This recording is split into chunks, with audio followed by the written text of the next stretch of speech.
Энэ хөдөөд хүйсийн зохистой харьцааг хангах бодлогыг хэрэгжүүлэхээ гэж байна. Тэгээд ямар бодлого хэрэгжүүлсэн бэ? Ямар зардал санхүү гаргасан бэ гэж асуусан. За мөн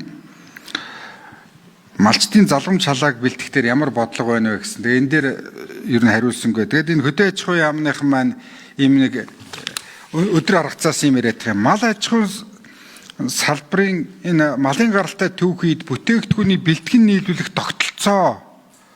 Энэ тогтолцоон дээр та нар юу ч хийгдээгүй шүү дээ. Та гэдэгт би бүр зөвлөе яараа.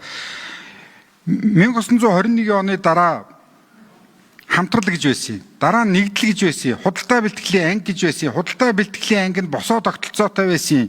Нэгдэл нь хөвтэй тогтолцоотой байсан юм. Өнөөдөр эргээд тэрийгэ бид нар орчин үеижүүлж сэргээхээс өөр замгүй байгаад байгаа маа. Тэгэхээр би энийг та нараас асуугаад байгаа болохоос өнөөдөр тэр нэг ясны үйлдвэр чи энд ярих асуудал биш. За ойлгосноо.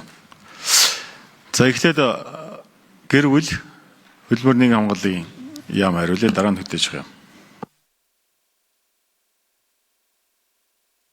15. Маргааш 15 цаг 10 минутаас манай яамнаас мэдээлэл өгөхөөр байгаа.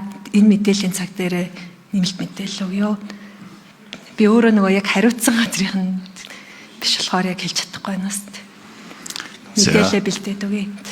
За маргааш түл хариулт авъя гişүн. Хөтөөж байгаа юм. Бас маргааш уу?